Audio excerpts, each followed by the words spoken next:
School recording. Neil. Yay. Good evening, everyone. Good evening. Welcome to the April 8, 2026 Equity Board meeting. So we at the beginning part of our agenda would like to call to order. Yes, sorry, roll call. Sorry. Getting back into it. Okay. Heather, Preeti, here. Varnika, Karthik, Leslie, Here. Lorna, here. Chris. Here.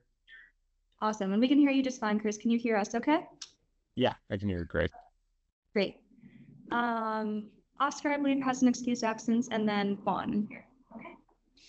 Perfect. And just for the minutes, we are starting our meeting this evening at 6:05 p.m. And I'm here. Oh, Kelly, yes. Kelly? Okay. I'll run through the alternates as well. Kunal and Nisha, I believe they'll have excused absences. So, okay. So we're still happy. It's a running seat. Yes. Okay, thank you, Jillian. And do we have any public comments for this evening? I see we have several members of the public and missions. So we are open and welcoming of public comments this evening from our members of the public. Yeah. So we have two invitations, and Serena is going to do the first one. So Okay, please. Yes, sure.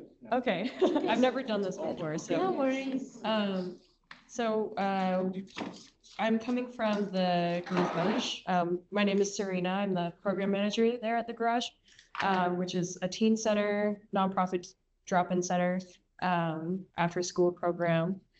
And we are co-hosting with the Issaquah Baha'i community, a community panel that's going to be, I believe, 4 or 5 teens talking about the topic of trusting teens. And I only have 5 of these, but I can pass these out. And they're going to talk about their experiences and perspectives on being a teen and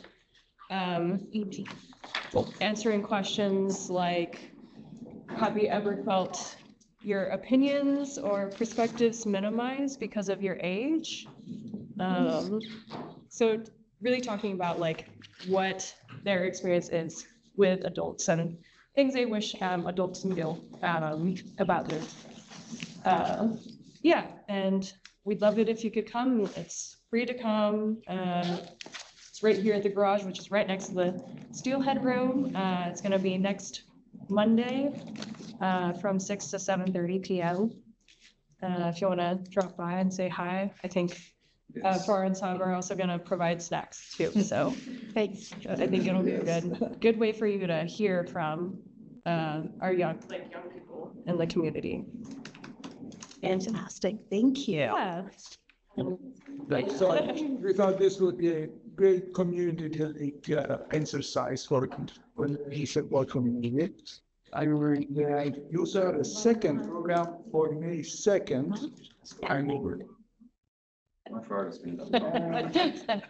And for May 2nd, we have a basketball called the Mona Foundation, which is an international organization that supports education of girls all across the world. Oh, sure. And it's a great program. So I think that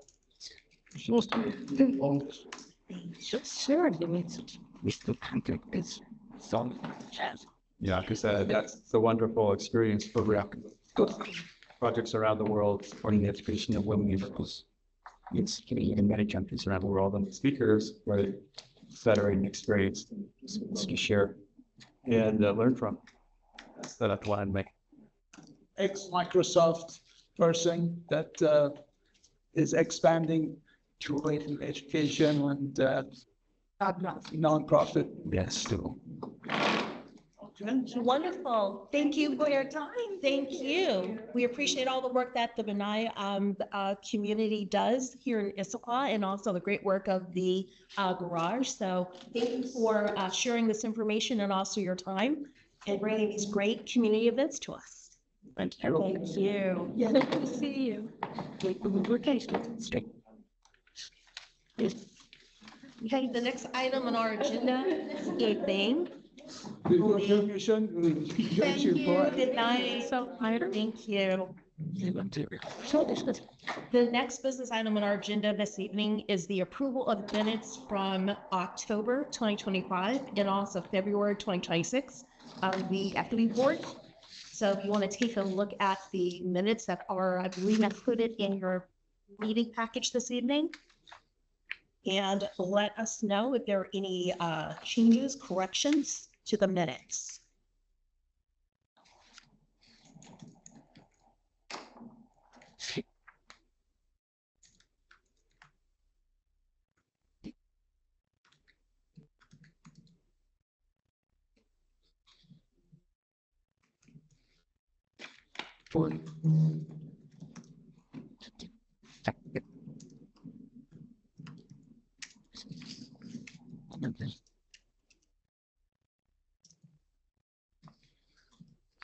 Okay, would anyone like to make a motion to approve the minutes of the October 2025 and February 2026 Equity Board meetings as written? So do we have a first? I can be a first.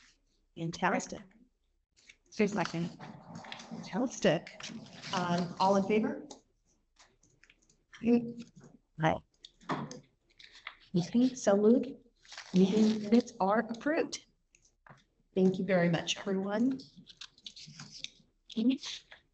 So we are now at the chair report and opening question. My goodness, I had two questions and I think I just figured out which one I want to ask. So here's the question for this evening. What is something that felt dormant over the winter that you are excited to see come back to life in the community or in your life? So one more time, what is something that felt dormant over winter that you are excited to see come back to life in the community or in your life? Oh, springy, everything that's blooming around us. So the inspiration for tonight's question. So who would like to go first? We got Chris up there. Hi, Chris. Hi, I can get out. Super excited to go back outside and do like some walks and trails and all that fun stuff.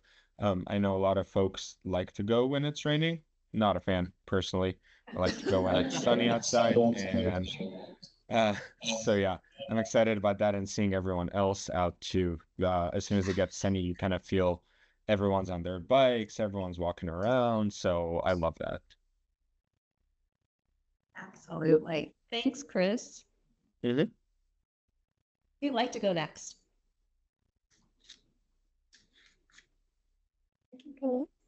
Please, Brittany. Yeah, seeing the cherry blossoms, like they're beautiful, but my husband is an injured. And so it's just like, it's really fun to see his enthusiasm and all the photos he takes everywhere. So it's just like the reminder of springtime. Absolutely. I think there might be a running thing because I'm a native Californian and my goodness, this weather has been just a bear this year. So I'll go next. I would say just getting outdoors. I've been plotting my my garden, bought a whole bunch of garden stuff and it was able to open up boxes and get potting soil and just play in the soil. So just seeing all of the beautiful stuff around me and things are blooming. We're going to have vegetables. It might be 3 tomatoes and 1 onion, but we're going to have vegetables this spring and summer. So I'm pretty excited. So you like to go next? I'm good. Gardening. So Steve does the digging, I do the pruning, which I love because it's just like shaping and it's beautiful. Yeah, it's very fun. Fantastic. You can go next. A lot of things. Birds, bees, butterflies, lucky days, sunshine, all of it. Absolutely. Mine's more like in my house. I'm excited to see my plants like bloom, like especially my orchids, because I was gone for like 5 weeks and I thought my plants have died, but they revived and they're blooming. And so just seeing the little changes and then on outside, I just think that it's just always it's just a good way to start the season. Absolutely. Since you all covered gardening, that is my love too.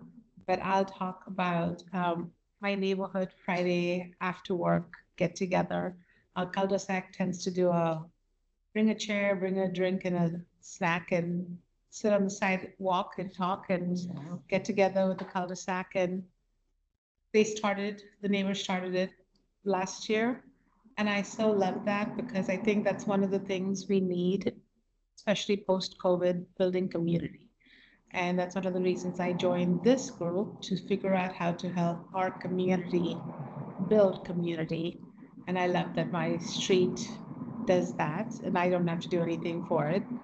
And I just hope all other cul-de-sacs and neighborhoods have something like this to bond and build relationships with each other.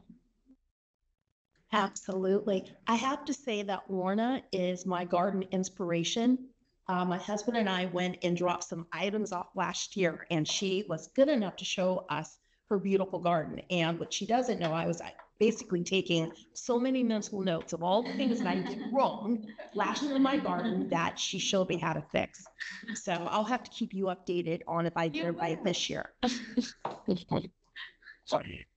Do you have anyone else that would like to, and again, let me repeat the question. What is something that felt dormant over the winter that you were excited to see come back to life in the community or in your life?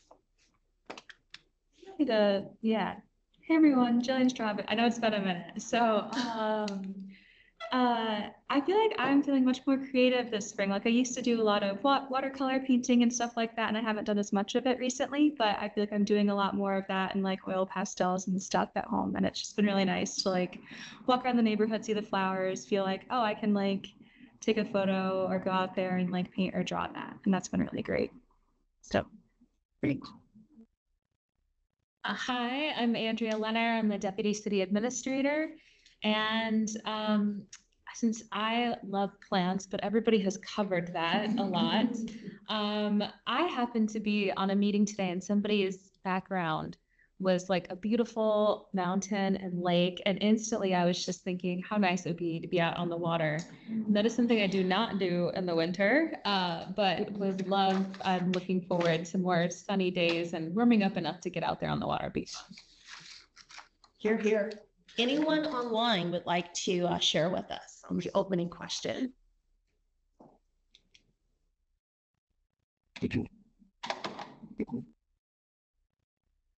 Going once, going twice. Don't be shy. Already went.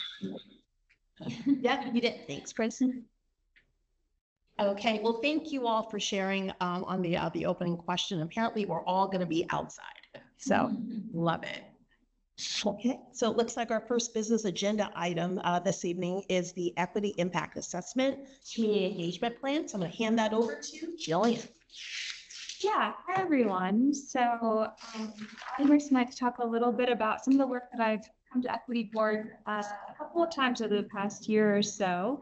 We're in the phase now where we're designing the community engagement plan, so we wanted to bring that forward for all of you. So I'll be doing a little bit of presenting, but Andrea Lenner, our Deputy City Administrator, will also be providing a little bit of the background for this work and here to answer any questions. So let me go ahead and share my screen. You can go ahead and get started.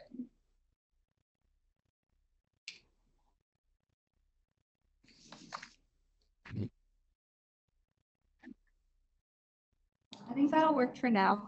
Just let me know if you need to be on your large chair or anything as we go through this. Yes. So like I said, we'll cover a little bit of background on the overall project, then I'll present the proposed community engagement plan. Then I have three questions for all of you tonight. So first, are the goals for the community engagement plan appropriate and are they aligned with the desired outcome from the engagement? Are the proposed engagement methods and groups the right one for the project, and basically who was missing from the table and from these conversations? And then is there support for equity board involvement as proposed? So there are a few steps along the way where I'd like to see the equity board involved. I want to make sure that those are the right points. All right, so I'll go ahead and hand it off to Andrea. So part of the background is kind of how we got here. So of course, the Equity Board created in 2021, one of the many city advisory boards and commissions. After the board was formed, we made the equity framework, and it was piloted with different departments. A lot of presentations to the equity board trying to use the framework and think about what's the next step of that. I know there's more work that this group is wanting to do on that this year. And we didn't want to stop there with the equity framework. I think we're just keeping on the progress of this work. And so part of the history is 2024, we had a strategic plan update. And one of the outcomes of that strategic plan was a need for an equity operational plan. We're going to talk more about how that plan fits in with other city plans and other work and the work that the equity board does in a little bit. Also in the budget, we have $50,000 for professional services to help us start that plan. It's going to be multi-phases, and Jillian's going to go over that in a little bit. So we put out the RFP, the request for proposals for equity visioning and program evaluation. And so those are kind of the two first phases we're hoping to accomplish with that funding. And we have selected a finalist to do that work. And so we're excited to move forward as part of that. Before we fully get them under contract, we wanted to flesh out the community engagement plan a little bit in case we needed to add some tasks to their contract. And so that's why we're kind of waiting to finalize the contract until after this discussion. So that brings us to what is this and how does this fit in with other things? I think as we look at trying to form what are our equity goals, or kind of a loose vision for equity in Issaquah and how we deliver services as a city government. So this isn't necessarily equity goals that we would like to see within the community, but how we as a city deliver services in an equitable manner. That's the guidance that we're looking for. So we want to establish those goals and then figure out, okay, how do we get there? Where are the gaps? That's the essence of this work. And that's going to form a plan, really. And so as we look at how does that fit into all the other work that the city does, we have, of course, our comprehensive plan. That is our overarching plan that governs really all of the work that we do. The comprehensive plan itself has vision goals in many different areas, like growth and development, like transportation, and like equity, you'll see in a little bit. So what we're working towards is the creation of essentially an equity plan in the same way that we have the Issaquah Climate Action Plan that the Environmental Board stewards, the same way we have a Mobility Action Plan, the way that the Transportation Advisory Board stewards. We're looking to step by step create a plan for the Equity Board that you can help steward, and that will form the basis of your work plan for years to come. And so that's how this work kind of fits into the other city plans. Within the comprehensive plan, as you can see from this diagram, we have a lot of functional plans. And so like I was just saying, the Mobility Action Plan, the ICAP, the Issaquah Climate Action Plan, et cetera. So this would be another functional plan, just like those other plans that the Equity Board, you all, would help steward and inform us in our work as we try to make sure we're making progress. Are there any questions about what we're working towards in the equity plan and how that would fit in with other city plans? Okay. One of the things that we're looking at is just like the Mobility Action Plan is folded into the comprehensive plan and forms our goals and policies and actions within the comprehensive plan under transportation, so would the equity plan under our equity goals. And so this is what we have so far. I don't intend for any of you to read all of that text on this slide, but what is important to take away from this slide is that In the comp plan, we do attempt to address equity, and this is how we address it. The guiding principle, equity, to ensure that Issaquah services and outstanding quality of life are accessible to everyone. That feels maybe a little outdated when we talk about what does equity mean and what do we want equity to look like in the city, how we deliver services based on that. So what we're hoping to do through this process is we think about what we do, some community engagement, establish what are our equity goals. Those equity goals are going to supplant this language. We're going to replace this language because we feel that this is out of date and needing some revision. Any questions so far? If not, I'm going to turn it over to Jillian. All right, this slide is just a reminder of what was in that request for the RFP for equity visioning and goal setting and that tool development. This came to the equity board in the fall of last year for refinement. I'll just go over the outcomes of both phases, but I'm happy to answer any other questions as well. So the outcome of phase one, which is really that staff developed and staff kind of carried out community engagement plan, is to have comprehensive and community-driven equity vision and goals. We're hoping that those equity goals are broad enough to encompass multiple lines of city service, but specific enough to guide some kind of evaluation in phase two. So phase two is the development of the equity evaluation tool by the consultant. And the outcome of that is that we have a program evaluation tool that can be used by across a broad array of city programs by staff. So there are multiple parts to this: building staff capacity to use a tool like this, creating a tool, adapting it. But that's really what we're looking at in phases 1 and 2. With this RFP, like Andrea mentioned, we're building towards that equity action plan. That's a future phase of work that'll be addressed in a future budget. So if there aren't any questions about that, I'm going to transition into the community engagement itself. I know that I feel like I've brought the RFP to you all at least once or twice. So taking that, the outcome of phase one again at the bottom of the screen, we thought really deliberately about what the community engagement plan should do and came up with 2 core goals. First, that basically we have enough and diverse community input to shape the city's high-level equity goals. And second, that the decision makers, in this case, our city council, honor the community input that's been requested and the community work that's gone into developing this vision and goals.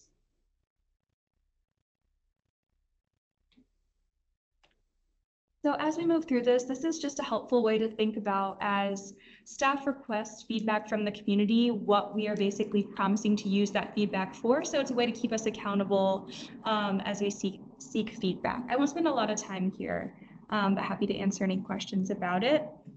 And now let's talk about the different phases of the community engagement plan. So tasks 1 and 2 are basically getting feedback on the plan itself. So we're here before you tonight to get some community input on the community engagement plan. We'll then take it to the Services, Safety, and Parks City Council Committee to get their feedback as well, so that our elected leadership is brought into this process from the beginning. They haven't heard about this project since it was approved as part of the budget, and we've had quite a bit of turnover on our city council. So it'll be a good opportunity to overview the entire project and get any specific input on the community engagement plan as well, and then really hit the ground on the next couple of phases of work. So the next 3 tasks are really receiving community feedback. So there are kind of 3 main ways we think about getting this feedback. The first is a survey of the public. So this is kind of designed to be really broad, to be sent out to a variety of groups, including Issaquah's Board and Commission, HOAs, neighborhood groups, kind of known contexts throughout the city, where we can broadly share a really high-level 5-minute style survey about equity in city services. We intend to have this shared via posters as well, and the survey itself will be translatable via the forum cabinet. And then we also do a little bit of a fair bit of outreach to faith and cultural groups. So this is basically trying to get those who have been underrepresented in civic processes before brought in. So this is a little bit more time intensive. This is personal in-person outreach to see if these groups would be willing to take the survey, if they'd maybe be more comfortable focus grouping the survey to make sure that those responses are captured, and to identify some folks from those communities who can serve in the community workshop to actually develop the vision and goals to make sure that those perspectives are represented in the vision and goals. So some of the groups we're thinking about reaching out to are based on Issaquah's demographics. So we're thinking about the Hindu community, Chinese Americans, Korean Americans, the Russian and Ukrainian communities, and the Hispanic community here in Issaquah. You don't have a comprehensive list of all the organizations in your packet today, but this is a place where I'd welcome some feedback. If there are any organizations or groups that you think that we should be reaching out to, I'd really welcome that feedback. So then we also want to offer some tabling at community events to get some folks who aren't going to scan the QR code and take a survey. But we're thinking kind of towards the end of June or beginning of July around things like concerts in the green, or the farmer's market, or the wagon decorating, that kind of a thing. Pull a few questions from the survey to kind of mirror in this in-person opportunity for feedback, something interactive like dot voting that kind of invites people in and is a pretty low barrier way to provide some feedback on, again, equity and municipal services here in Issaquah. So with that, at that point, we're hoping to have really sufficient community engagement to move into developing the vision and goals. So we're planning on a community leadership workshop. So this would be non-elected leadership. We're thinking a group of no more than 20 that is representative geographically, racially and culturally, and kind of age representation as well. To draft the vision and goals from the community engagement gathered. This is a place where we want to make sure that the consultant is engaged to kind of get their arms around all the different perspectives in the room and come to consensus on what those draft goals and vision can be. We think this might be one meeting, it might be 2 meetings depending on how the conversation goes. Then we'd bring that draft vision and goals to Services, Safety, and Parks to bring it back to the committee where it started with. And that committee would provide a recommendation on the draft vision and goals to City Council. And then this fall, we envision City Council adopting that vision and goals.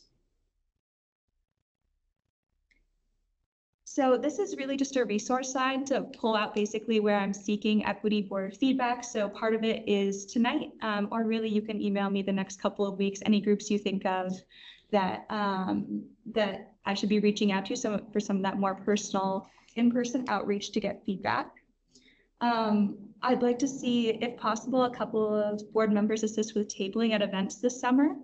And then I'd also like to see a member of the equity board on that workshop of non-elected community leadership. I think you all have a kind of interesting role in between being city staff, but being a member of the community who's plugged in and kind of understands a little bit of how these things kind of work on a city level as well. Okay.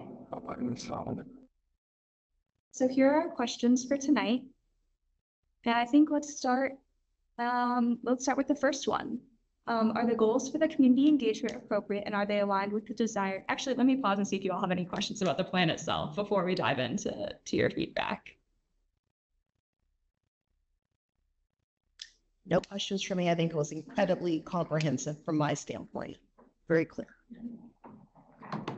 Okay, happy to answer any questions as they come up. But let's go back to the goals of the plan and make sure that they're kind of hitting what we want them to. So these are the goals and outcomes. Basically, do they match? Are the goals going to get us the outcome is really what I'm asking here. Can you tell me what does sufficient mean? That's a good question. I don't think we have like an exact number or like, I think it's a little bit based on Issaquah's demographics, right? Making sure that Approximately how many people are you hoping to engage with? And do you have an idea of what your diversity goals are in collecting the data? So for example, if our community is approximately 70% people who were native born and 30% that are not. What kind of demographic questions are you going to ask so then we can then use that data to disaggregate the information and ensure that the data truly reflects the community that we're engaged. Okay, thank you for that clarification. So this is something we thought a lot about. We haven't like designed this survey yet, but when we were thinking about how to make sure we get, sufficient and representative community engagement, we thought about if asking demographic questions might turn some people off, kind of in today's day and age, if that might be an issue. So we landed on the survey kind of having all of the functional questions at the top, and then having a select list of demographic questions, I believe around race, neighborhood, and kind of age group. Those are the three we landed on. If you think there are other demographics that meaningfully ensure that we're representative in collecting this information, I'd be curious to hear that. I'm wondering if one of the ideas is, instead of making the survey translatable, to actually have the survey in different languages. And so it saves out automatically, and that in itself would be an easy way to collect some information, and then making it friendly, because sometimes survey questions don't translate very well. Yeah, that's a good idea. I'll ask our comms team if we can see on the back end, right now what it does is basically when you scan the QR code to take the survey, you can pick which language you want it in. And I'll see whether or not that data is collected on our end, or if we should have essentially separate QR codes for different languages to address that. But I'm hearing that language is important. So one thing I'm thinking about, and Kelly, you probably know more about this, but so when I think about community engagement, when you're trying to track who said what, it's really important to associate a comment with who said it, because there's a risk of,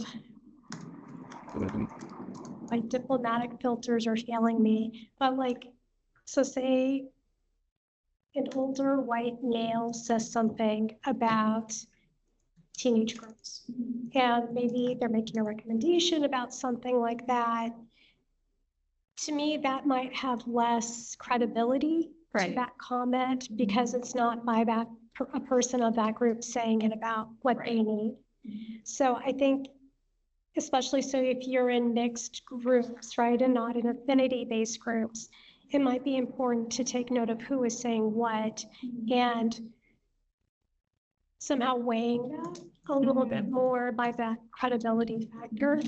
And so I think that can be a tricky dimension. And so I think with surveys, that's kind of why you want some demographic characteristics on the surveys, but also when you have the community engagement. So that group of 20 people, right? Yeah. Trying to make sure you're associating. Some comments have more validity that comes from members of the group who are talking about themselves from the eye, from their own experience, versus someone. So, yeah, I'm just trying to think about being careful at who you're receiving comments on credibility to. I think that's a note that we can also leave for our consultants to think about. I think they're pretty experienced in stuff like this, and I think they'll be able to handle that. Yeah, if they're in the rooms, especially. Yeah, but if they're not in the rooms, then And they are in the room for the community input, correct? For the community workshop. For the workshop. Yes. But the tabling event won't necessarily have them supporting to be part of the collecting of the data. That's interesting about tabling events is at the Culture Fest, we pretty much did board-driven tools and resources. We didn't have a table cloth. We just borrowed something from the city, just ad hoc. And so I guess if your ask is for equity board members to be there and participate and volunteers, what tools and resources are there for us? Because we brought all of our stuff together to do it. so that was a little bit of an issue for participation. So there's something to be mindful of. The other piece is I noted that you said Asian Americans as a demographic profile, and are you considering also like Asian Americans as well? Like in your profile of like demographics, because I thought you specified like being like Asian American, like Chinese American, Korean American. Yeah. Like that. What is So I based that off of some of the kind of language info that we have around some of the larger cultural groups here in Issaquah. And those were the top 5 or 6 that had come up. okay?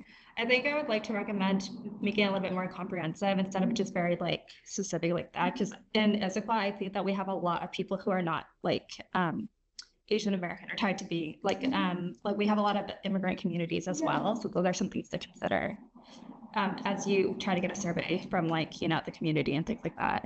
Can you help me understand? I think I'm missing like how to operationalize that comment. Like what I should, you know what I mean? Like, is that like who I should reach out to? Is that I think if your demographic profile, you have like your set list of like folks you think you're going to reach out to, I would try to like encompass it to make it a little bit broader because like my neighbors aren't like, they're not Indian American. They're, you know, they've moved over from a different country and like, so those are things to consider. I guess I don't know why the tying of it is very like first generation. That's my perception. It's like you're looking for first generation feedback, but there's more than just like first, second, third generation feedback. okay? Thank you. Yeah, some of that. So just for a little bit of clarity on what I was thinking there. So that's also a little bit based on what cultural groups seem to have a presence in Issaquah and have someone that we can maybe reach out to. So that's a little bit of where that was drawn from as well. Is there like a list within like the city that you have like resources for like the certain groups, or how did you pull the groups in like the presence? Yeah, so I pulled the groups from basically scanning our demographics and searching for both like faith and cultural and kind of community sort of groups, looking on places ranging from meetup to like just a variety of places. So.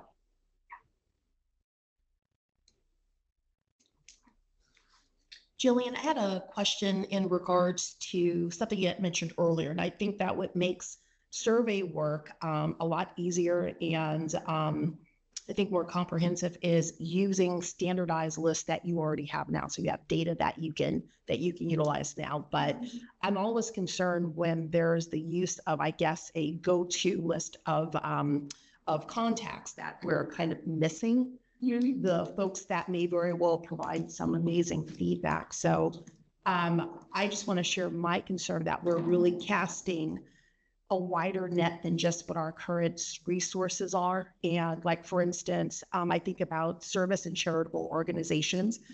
We have the Blue Lodge, they're Masons here in Issaquah, long storied charitable organization that has deep roots in this community. So I think reaching out to them would be pretty, I think would give you some substantial information. Also, a close and near and dear to my heart, senior adult and child focused organizations. I think it's very important. I love the infographic of having the child underneath standing on a pedestal, even though it's a bit old school in terms of what equity is, and it's really access. So adult and child focused organizations really should be hopefully on the current list, if not a developed list. Also transportation and food distribution organizations. We have several here in Issaquah that I think would be pretty critical.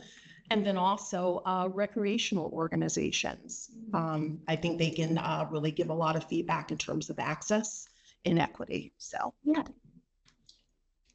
Thank you. I think, yeah, we were pretty conscious of that. I think the surveys of the public is drawing from our list of groups and orgs that we already know. The outreach to faith and cultural groups is a little bit of us casting a wider net and maybe visiting with some folks who we haven't tapped into as much before or tried to build as much of a relationship with before. So there'd be a question on if the person is a Issaquah resident. Is that a requirement? Because think I some think- people have valid feedback because they work with the Issaquah community. Yeah. But they're not necessarily a resident. Is that something you're going to take? Like, you're talking about, first person, like, who is this person saying this? And what is their role within the community? Yeah, I think part of that is going to be assessed through that neighborhood question. If they say I don't live in Issaquah, then we know. So I'll just chime in too. I do think we are wanting to know how we deliver services. So this is guidance for how can we deliver services in a more equitable manner. And so I think what we'd be looking at is who are we serving and who can provide input into what they would like to see for those services. We will weigh Issaquah resident input more heavily because they're the ones who pay the taxes for those services. They're a greater proportion of the people that we serve. And they are our bosses, really. And so we want to hear from them and we'll prioritize them. But I think if there's other voices, for example, you were mentioning a nonprofit organizations that provide services in Issaquah. Maybe those people aren't residents, but they work here, they provide services, they're part of the Issaquah community, they have a certain perspective to share. So I think it makes sense to listen to them too. Of course, we want to hear from them. How many people normally respond when you do surveys? that's a good question. I don't know the answer. Varies widely depending on what's the survey for. Is it something that we are looking for a lot of people? I think your question of how many people are you looking to respond? I think that's great. I think we need to talk about our targets and how we can achieve those targets, because this is going to be it's a big plan. So I was just wondering because my neighborhood is by Lake Sammamish Road. And when we were looking for the design for that road between the state park and Timberlake, I know some of the HOA people really amplify that message in Facebook. And so I'm curious because it's a very limited number of people who live on that side road. Like, what was that a good outcome? What is a good outcome? What does it really normally look like? So what would you all like to hope for? yeah, And I know you're going to discuss it. it's a great question. We did things like outreach for our strategic plan. We heard from hundreds of people when we do our community survey on a biannual basis. It's statistically representative of the Issaquah community. And so I'm forgetting exactly how many that is, but it's 800 people Thank you. responded. Yeah, I think we need like 700-ish to be significant. So obviously these citywide efforts, we look for a higher number than maybe, hey, what do you want to see in your neighborhood or on your street? Of course.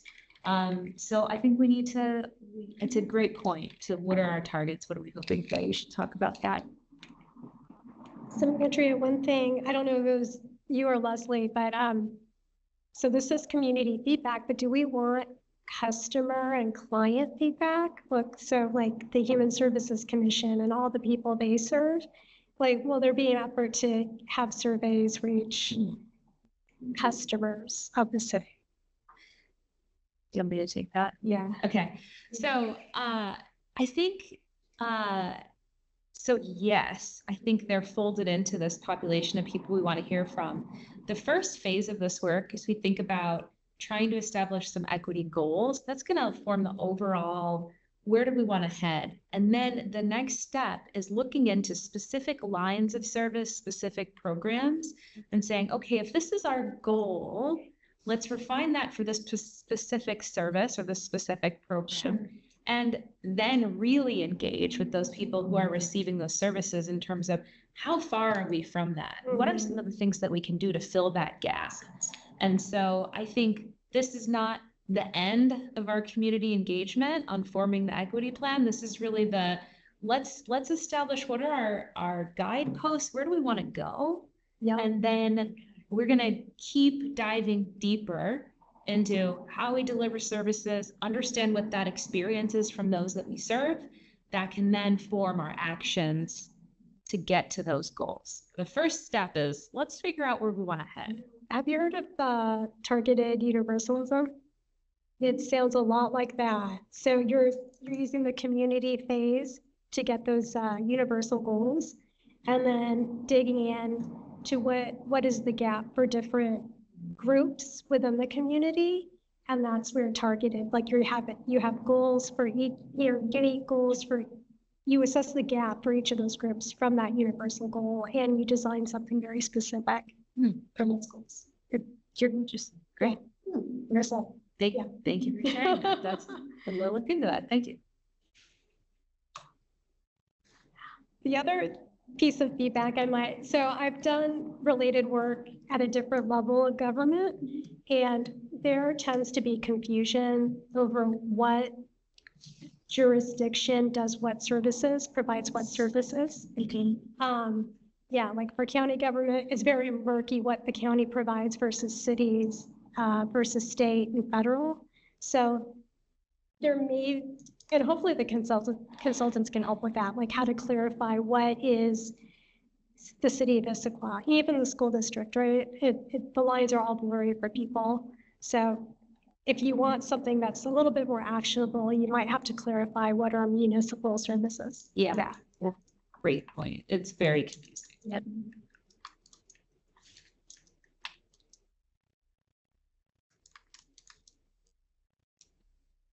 I feel like we've kind of done maybe in and out of these questions. I think I'll just do these up here and see if there's any other feedback on any of these questions.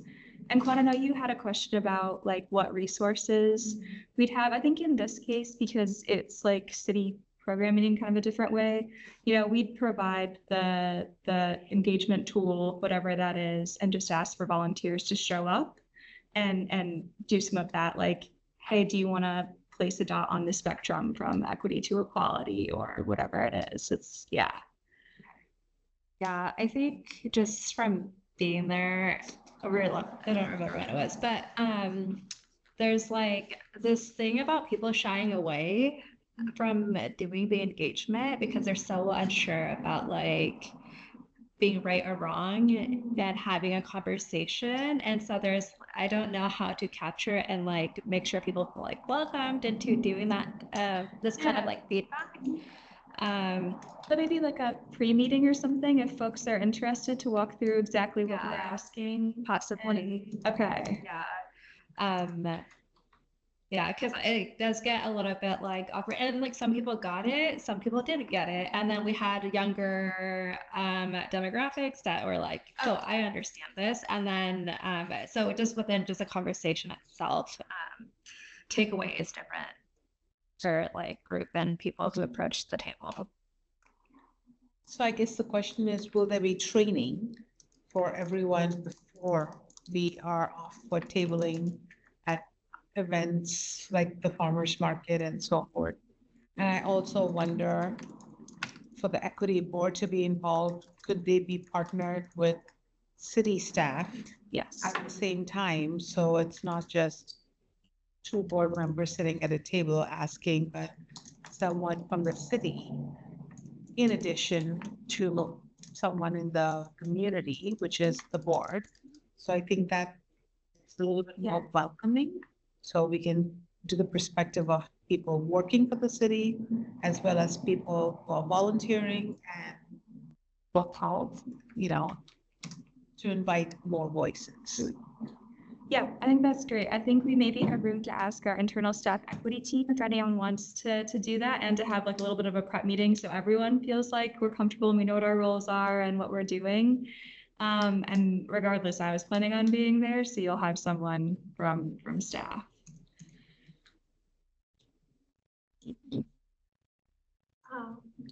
One great, but I wonder how to get to our folks with disabilities. And I wonder if the school district might be the way to reach them, because I know the schools tend to know who the students are, and maybe the parents or other family members can help inform some of those things, especially around access and things like that. I think we knew we had an ADA plan group a few years ago that we were planning on reaching out to. But Lorna, if it's okay, I might follow up with you about who the right contact is. So you will be connecting. We'll talk. Okay, sounds good.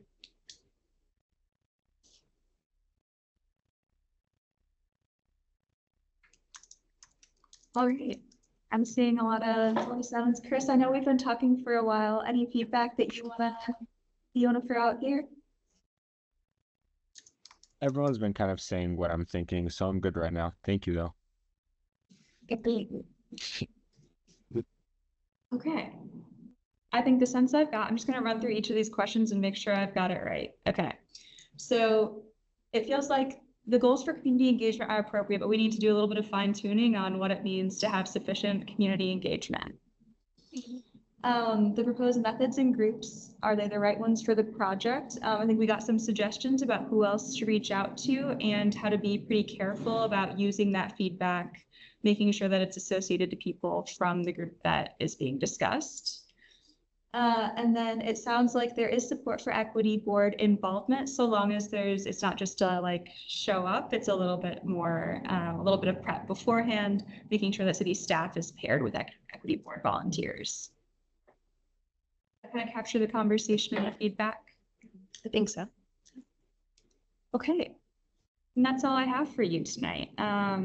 So next steps is I'll follow up via email about the equity board involvement this summer and just get a little bit of interest from all of you, maybe at your May or June meeting to see who's available. And then I'll also be reaching out towards the end of the summer about an equity board member to serve on the workshop group as well. So that might come via email rather than me coming to one of these meetings.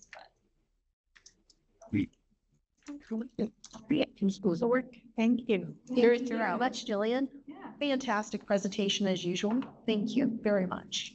Thanks to you both. Oh, Jillian gets all the credit, of course. Absolutely. All right, so this is kind of a weird point in the meeting where we're gonna switch. So I'm gonna let Dale know that I'm done. Yeah. I think you all need to go into recess. I think we need just like a brief motion to do that. And then we'll swap and you all will continue with your meeting. Okay, so would anyone like to make a motion for us to adjourn our meeting for 10 minutes? Sure. I make the motion for us to recess or adjourn for 10 minutes. Fantastic. Have a second? Second that. All right. All in favor? Aye. Aye. Aye. All right, so we are officially adjourned for 10 minutes. All right. Will the recording be turned off? It should be. I'm a little bit nervous about turning it off because then I don't know how it's all gonna knit back together when Dale comes back to turn it on for the meeting. What I can do is I can mute the room and just let her know to unmute it when she comes back in. Does that seem reasonable or should I just stop the recording? No, I think I'll stop the recording. Okay, I just didn't want to like lose it. I think we can knit it back together. Okay. Yeah. This morning, I'm sure. Yeah. Okay. And if that's not the case, then they can blame me, and that's not on you. I made sure to stop the recording right after you said that. Good. So- Chris, can you hear us now? Sure can. Awesome. Hey. Okay, fantastic. So it looks like our next agenda item is Parks Rules and Regulations. I'm going to hand that over to Dale. Awesome. They share my screen.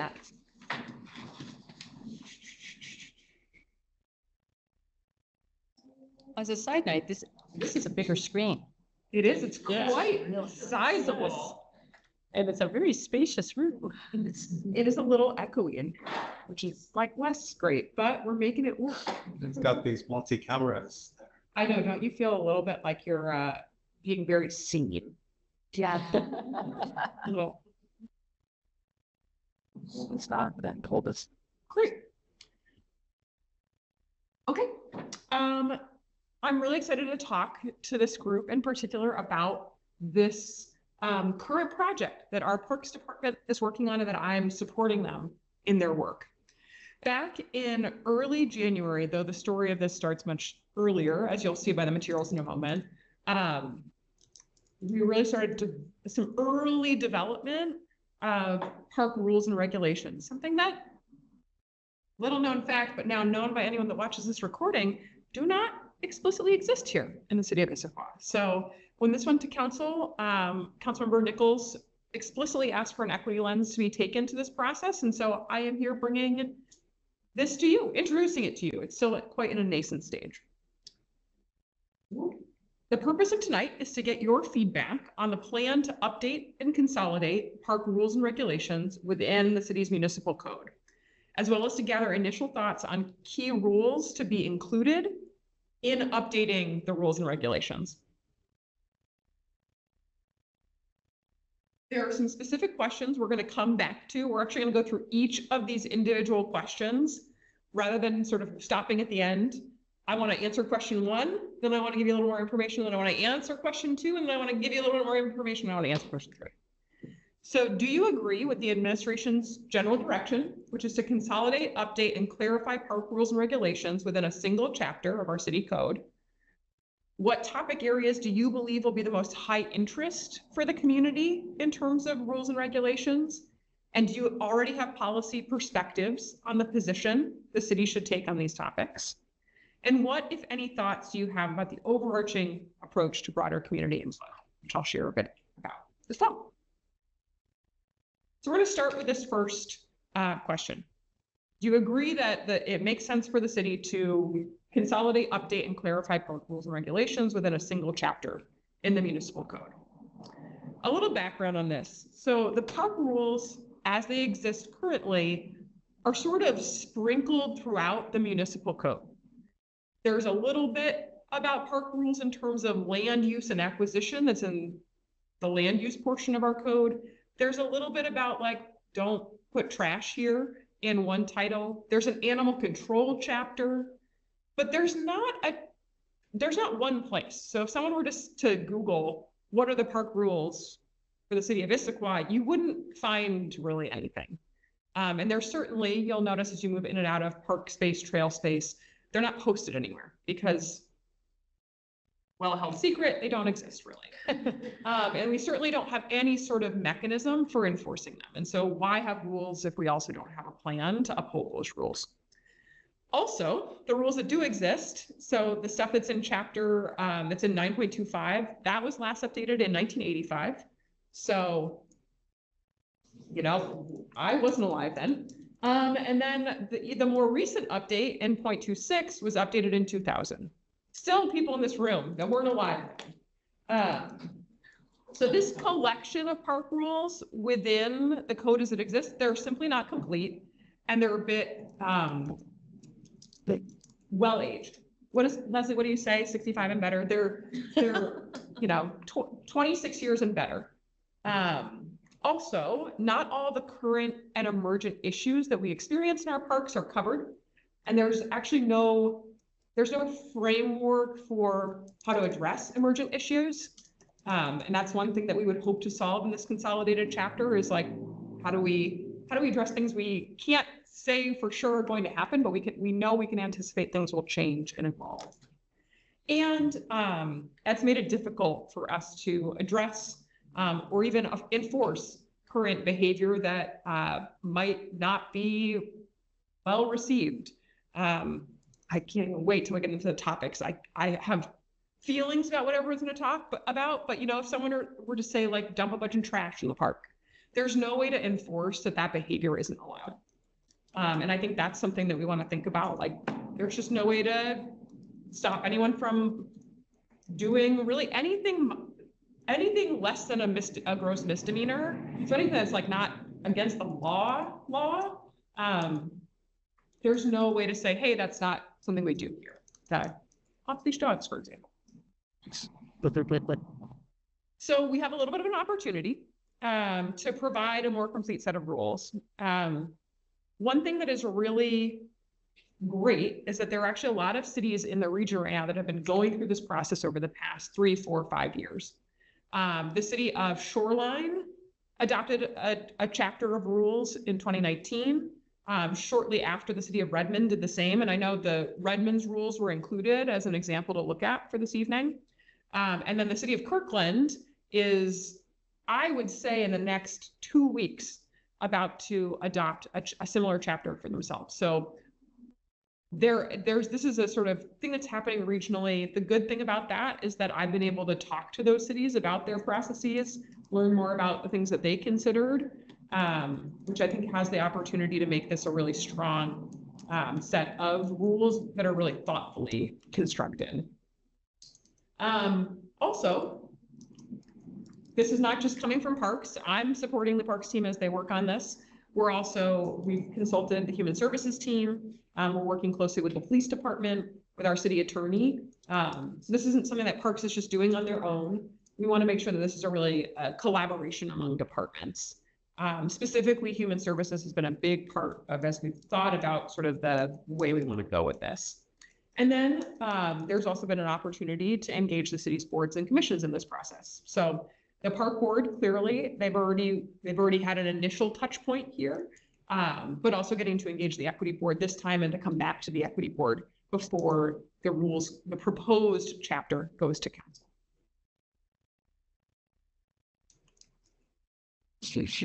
Analysis. So as part of tonight, and I promise we're gonna get to question number 1, which is just me saying, does this make sense? Should we do this? Or if we shouldn't, why shouldn't we?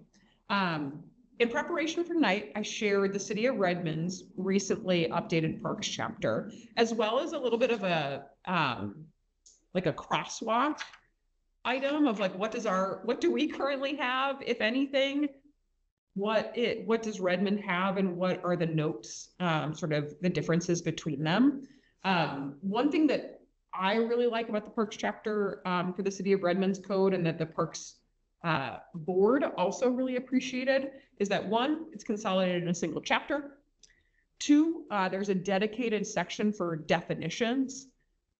3, there's more guidance about rulemaking long-term that we just don't even have anything about that. That there's a whole framework for enforcement. So not just saying this is not something that's going to happen in our parks, but actually saying, how are we going to go about enforcing that? And Kirkland's materials weren't in the packet, but I have an insider who's doing this project in Kirkland. And so I recently talked to them about their enforcement framework as well. And then just having park specific code around fireworks, weapons, tobacco, other things like that. And then also I think what you see in Redmond's, and is true in Kirkland's as well, is sort of special events permits are sort of integrated into this chapter. So there's really a one-stop shop for everything that's happening in parks. So this is the sort of like, this is the comparison at a high level. So if you were to take this back in front and really isolate it down, we've got really strong code around land acquisition and around how we use our open space. We don't really have anything around how people behave in those spaces. We don't have anything around how people behave on trails. For those of you that closely followed the e-bikes discussion while I was on maternity leave, there's nothing around how fast someone is allowed to go on a motorized or non-motorized wheeled item in our parks or on our trails. Things like that just don't exist anywhere. So people might be acting dangerously and there's no way to enforce that. And the Redmond example, and this is the same with the Kirkland, just has stronger trail positions. We really don't have anything in our code currently about trails. And some future proofing against emergent issues by creating a framework for consideration. So this is sort of what the general proposal is to move towards developing an Issaquah version of a single chapter, similar to what Redmond had that you saw in your materials for tonight. And so question number 1 is the one above the current green box, which is, does this feel like the right direction to consolidate, update, and clarify park rules and regulations within a single chapter of the code? And I open it for questions and discussion on this question. Looks good to me. I agree. Yes. Any dissent? I have a question. Yes. Do you want to? I agree. I just think that chapter codes language is hard to understand sometimes if you don't work hand up at. And so I want to be cognizant of the language being attached to the code just to prevent any barriers from understanding what, just because, yeah, working in government, I found myself constantly translating contracts and words into layman's terms for our own employees because they didn't understand what it meant. So those are just, I'm in agreement, just reducing barriers. So would you recommend like something like a 5th grade reading standard or something like that for? I kind of like those things where it's like explained to me like I'm 5 a little bit, you know, something that's very basic to understand. And I think especially if we're looking at the audience of Issaquah, we have such a diverse community, and English may not be the first language, and so something that might be easier. But also I am aware that we have a lot of like translation things that we are working on as well. So. But I think you're right. The 4th or 5th grade level is what we should aim for especially since the parks will be used by maybe young children. And so nothing that is too complex to read, especially on posted, but also to explain to people who they are already having to navigate language and culture and learning the new. So the thing I wanted to mention was I like the idea of having everything consolidated into a chapter. It's just, when I think about the topics and I know. Yeah, we're getting to that. But so it seems like some of those topics are co-owned by other sections or chapters of municipal code.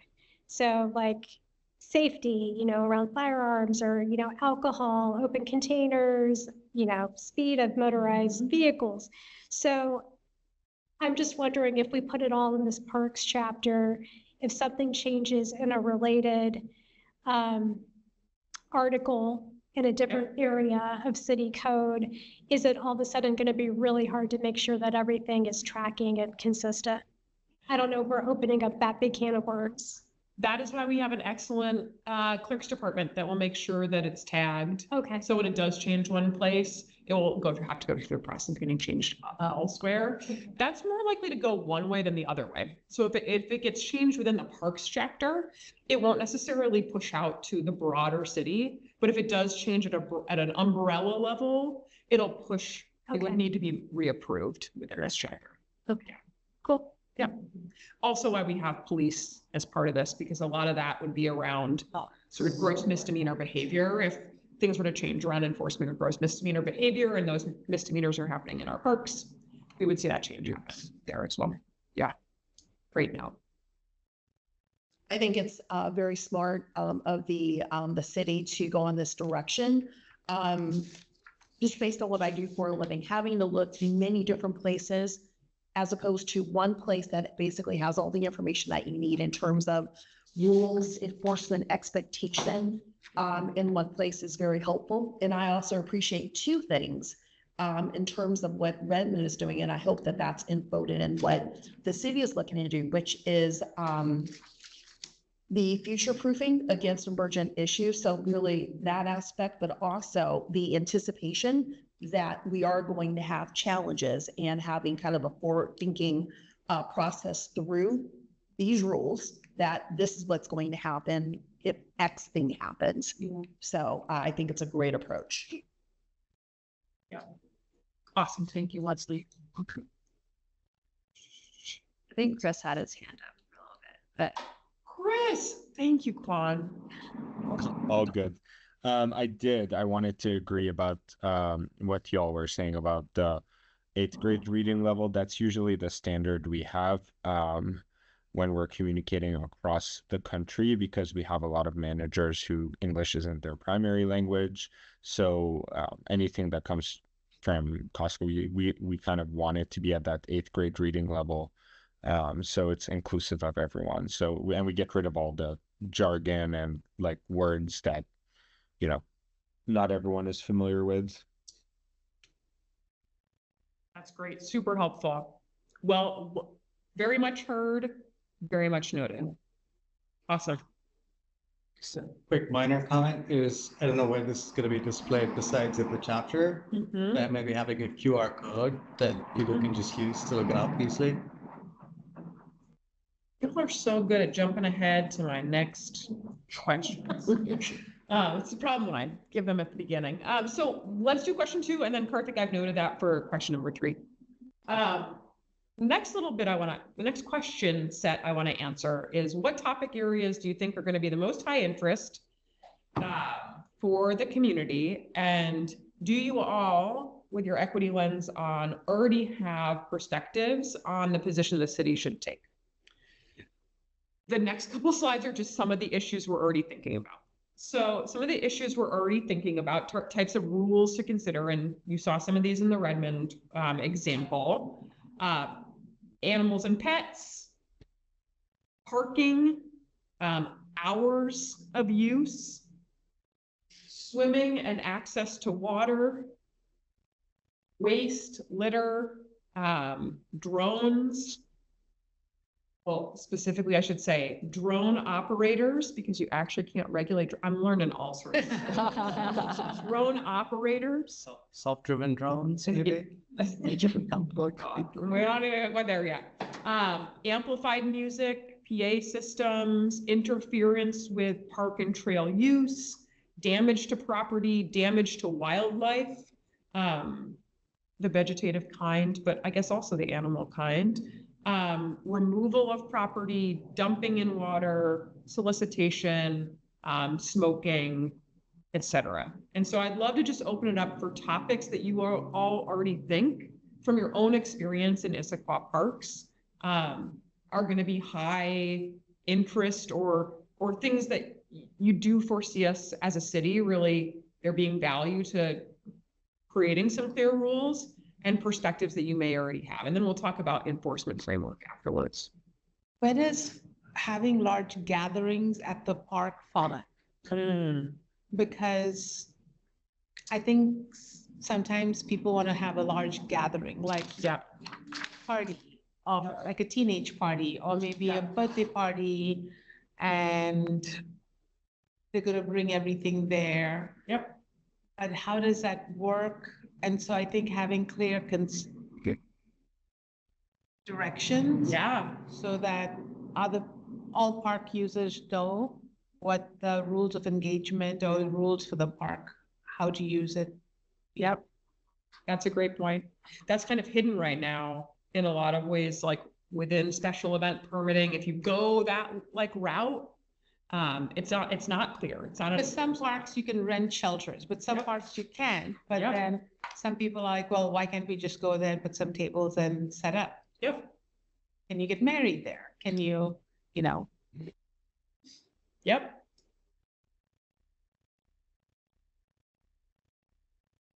Great. Yeah, I think with like any big gatherings and like just in general, I think we should really focus on like the litter or waste rule, and like just in general, like making sure like you're keeping the space just how it was before you even got there. I think most all park rules are pretty important to keep in there.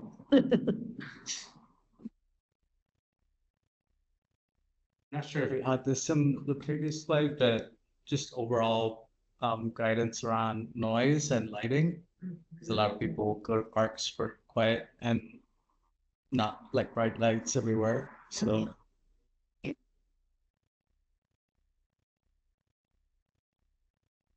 I don't know if it makes sense to also consider like quiet zones in parks.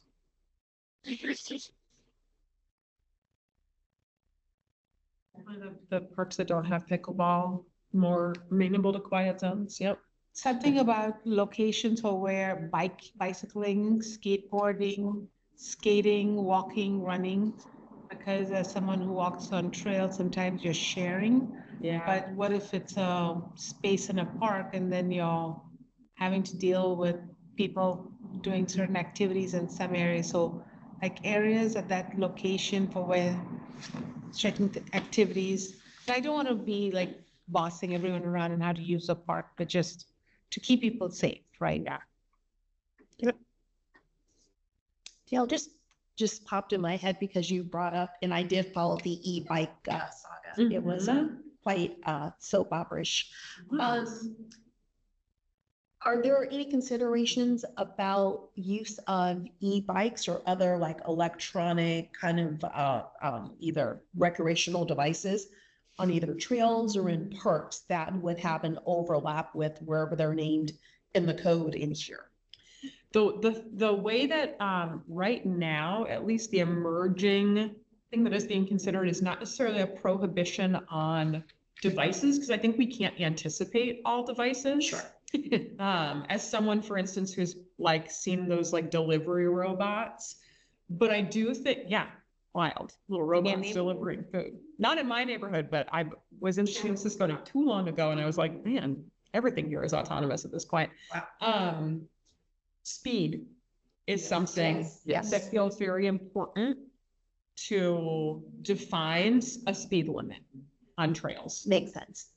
Yeah, because I agree with Lana. You don't want to be Dr. No in this scenario, but it's just kind of having kind of rules of engagement or play for everyone's equal enjoyment of the space. Yeah, because that tends to be the issue when people bring up the safety issue. It's the speed at which some vehicles are traveling.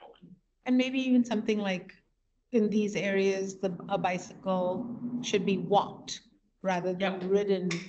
Yep. And being very clear about that, because sometimes I see people biking around across like certain trailheads and you're like, no, I think you should be walking your bike across that. So, yep.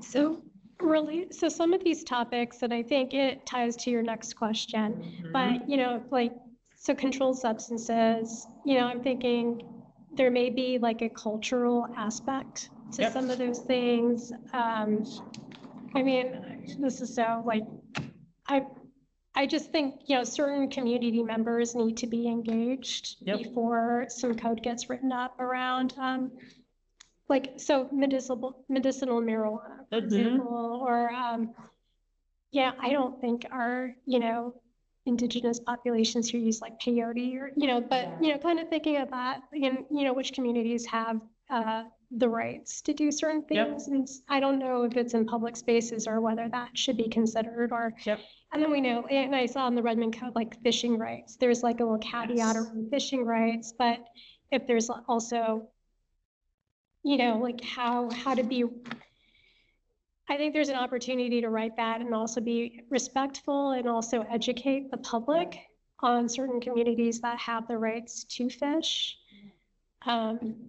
So that's an area. And then I think, well, the pets, you know, off leash, and if you expect pet owners to pick up after their pets, you really can't keep them off leash, and, you know, just some of those kind of things.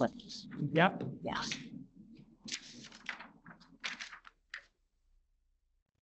So I mean, those are the things I know, but so I think there just needs to be some, you know, diverse community perspectives to give feedback, because I don't know where cultural like needs and norms may clash with what might be kind of our more majority kind of norms with what's written in code. Do folks feel ready to transition to that conversation? The policy conversation? Engagement. Engagement. Okay, I want to hop to that one. So what thoughts about engagement? You know, one thing, so there's currently a survey that's live. So that's the very, very baseline has been taken care of. There's a survey that's live. There are QR codes posted up along some trails in parks.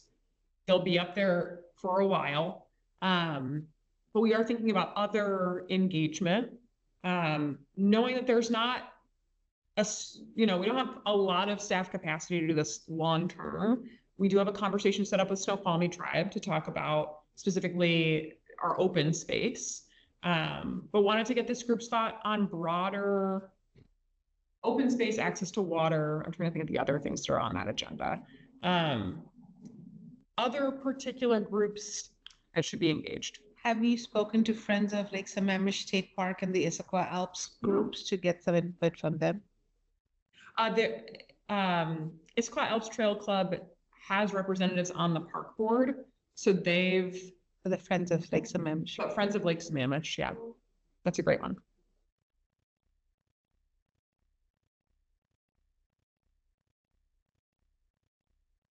Other thoughts? Is there capacity to have like a table? I feel like there are so many surveys and tables going. Yes. But at some local parks, like, or even reaching out to people who've emailed regarding the use of Confluence Park or some of the other parks, because you know those people. You already have the data and the information of who's been renting out spaces and checking in with them to see what their, because they have interest in using those spaces, and now we're going back to them and say, we see you're appreciative and use our space, and we want to, you know, value your involvement in the community and ask you for feedback. I love that.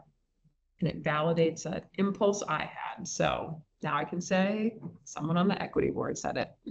And I'll get it a little bit further. And then I'm wondering, it's not, is it the 25th, April 25th? Is the Sustainability Fair in the first farmers market. And so I can see if we can have a table like that. Yeah. Leslie, you sounded like you had a thought. No, I was just agreeing very much with what Lorna said. Sorry, I need to be quiet on that. No, I just love that comment. yeah, It's great.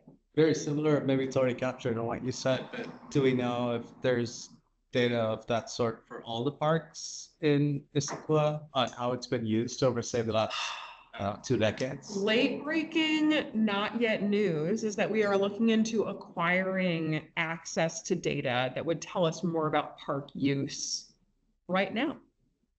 I just had a demo with a vendor Monday. Wow, it's been a long week. Monday. Yeah. So we will have, we will potentially have some of that data very soon. And then maybe also relatedly, looking forwards into the future, like how groups and people might want to use the park in the future, maybe for art installation or, I don't know, music or whatever else. Yeah. We won't be able to, this will be more about like movement data, and it will be aggregated and anonymized. But I do think there's some stuff in the works right now around park use, and I think specific investments, potential investments in specific parks coming up. So, yes. Isn't like Front Street area going to be closed on the weekends? I'm wondering as it's closed to also have a booth in addition to like sometimes at Confluence Park and stuff, because it's so walkable that it's easy for people to just like swing by. Because I know some of the restaurants have like their little tables out with their menus right now because it's all nice and sunny. So just wondering if it's useful for the city to have something out there as well. Love that. So thinking ahead, and I'm trying to figure out how this fits in with community input, but I'm thinking about the enforcement side of what gets written in code. Yep. Because we know certain groups get over policed, certain groups like to police, and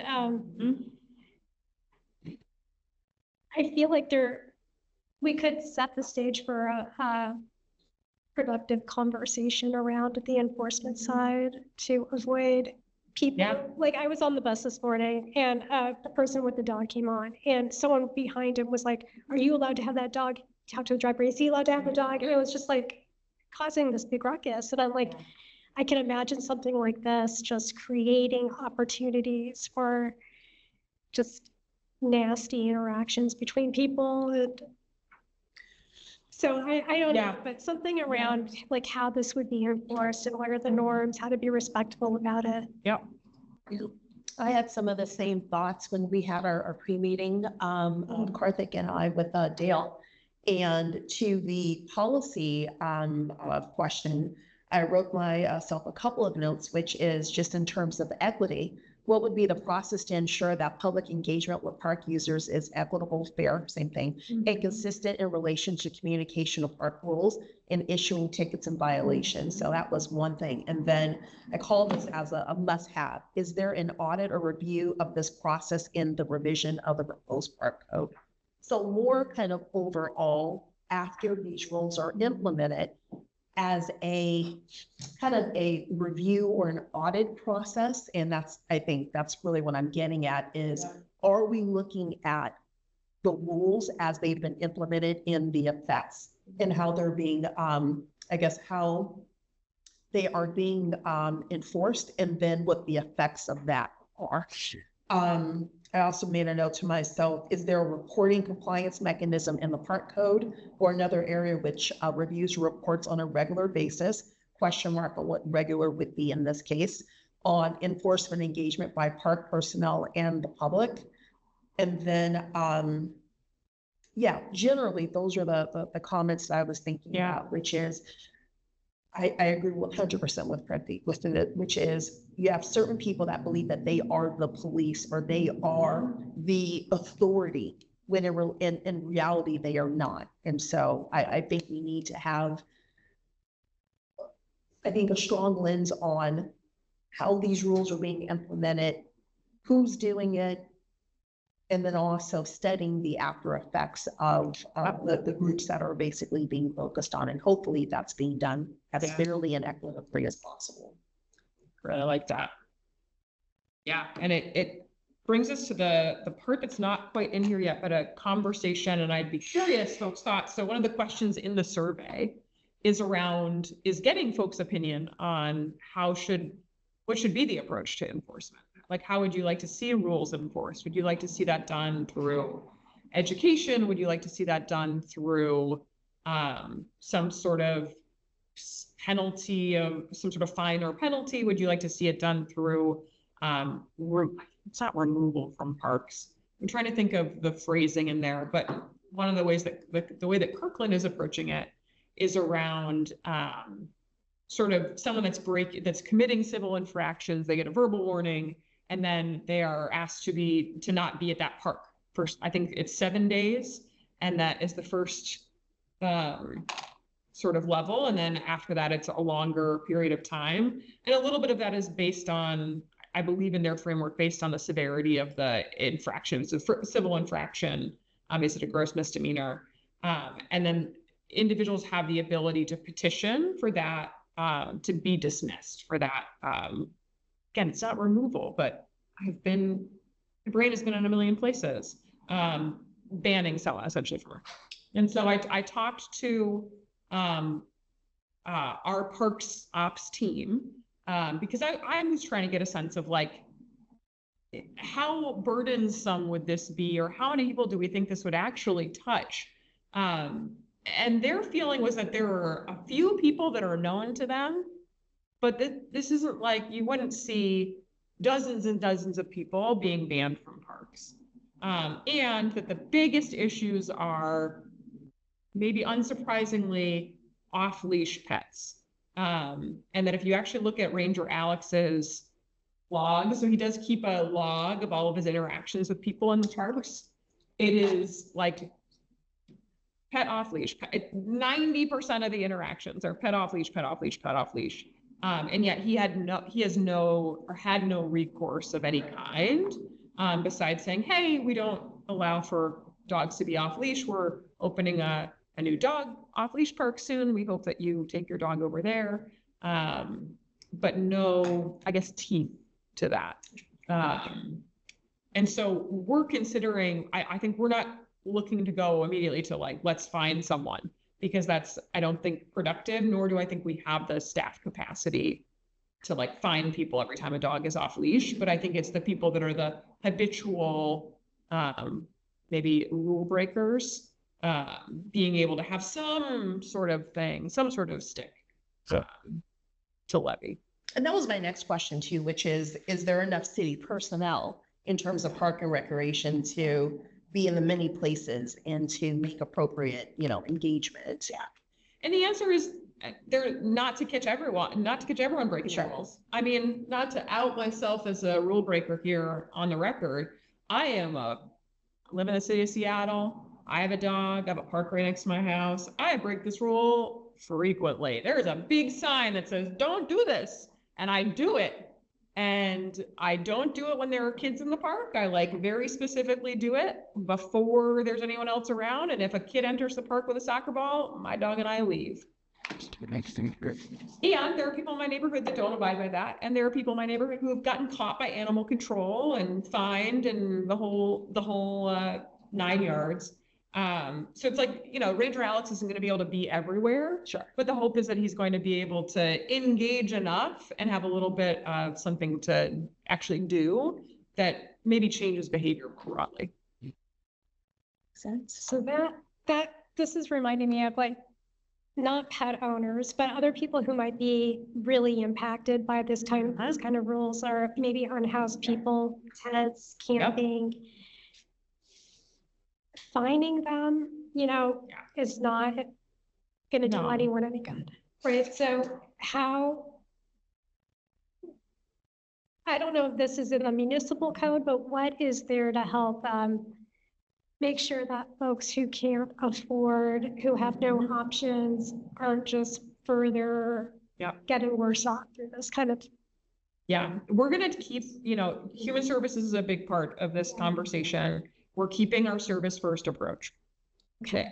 That has been the approach so far. It will always be the approach around any community members who are experiencing homelessness, who are unhoused, or who just, even if given the opportunity, don't want to move into shelter. Our team is going to continue to work with them. So that will be the approach there. So maybe not, I guess, how do you work around the fact that they may have committed an infraction or whatever, and it might be a level 3 fine or something that's $25 the first time, then $50, then $75. Like, how do you? For that, not even just for that group, I would be I'm going to say it here. I'd be as the person that's drafting this code, be very surprised if we go a direction of fining. I just don't think that it will get to that point. I think if you then say like, oh, well, what about a person that's taking advantage of this? I think they're like, if you are banned from a park and then you go to it, or if you're banned from a parking lot in a park and then you go there anyways, you're then trespassing. And so that is a way to enforce, but I think we would like to not get to that place. We'd like to connect people to services who need to go to services, but folks that are being bad actors, and also a framework like that would also give us the opportunity to trespass someone if we needed to. So I think just going about this process and writing out the code in a way that's kind of respectful and centers on people. Yeah. And I think gives both clarity, but also provides some frontline discretion for our team to make sure that we can say, like, this is someone that needs support and help.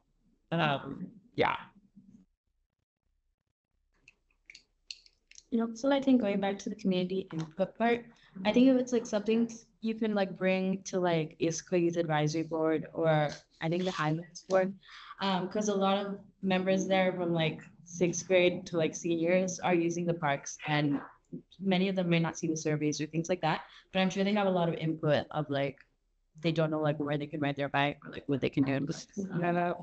So maybe they're riding the very fast e-motos. Yeah. I'm also wondering if you can share this with the summer camps and the summer counselors. I always find educating kids is the best way to educate adults. And so I think the best way truly, if you can tell all the kids who are using the summer camps this summer, and just like saying, hey, kids are going to the park, and by the way, here are the rules of the park, something, because you have so many outdoor activities with them, and the summer camp counselors asking them to do surveys that might get feedback for one group and education for another group. Because to me, the key to this being successful, and I'm biased here, is about educating the people about what the rules are. Yeah. And I think my bigger wonder and worry about this is Once we do all of this, how are we really sharing this message? Oh, Because we're gonna have a lot of people who, when they get the rule, they just want to know what the rules of engagement and how to use it. And it's not with malice or like ready to break. I mean, some people might, but I think just making sure that everyone knows what rules are, so they're not caught unaware, especially since this is so brand new. And I appreciate the fact that Redmond and Kirkland are doing the same thing so that it's a bigger thing. But I just want to make sure that we are being very thoughtful on sharing and really pushing the fact that this is new and it's happening and here are the rules and multiple opportunities to share that. No one's going to stand in front of a sign in a park and read when you're in the park. Well, let's hope not. Hope you're doing something fun. Exactly. Well, you almost anticipated my last slide, except that it's missing a little bit at the end, which is the part that Lorna just asked about. Wow, it's really small when it's on the screen up there. I apologize. So we're in the process of gathering board input, specifically from this board and the park board, and I'd like to add the youth advisory board. So I'll reach out to Kathy and Katie about making sure we get input. Also, there's a public survey that is running. So it went out in the Park Bench, which is the park's newsletter, but I will also send it to this group. Please share it broadly. I'll also follow up with some of the groups that we just spoke about this evening to make sure that we've got a chance to get some more input over the course of the next few months. So is that a group that self-selects to get an email, but it's separate from like the general one that the city sends out? Yes, Is it possible?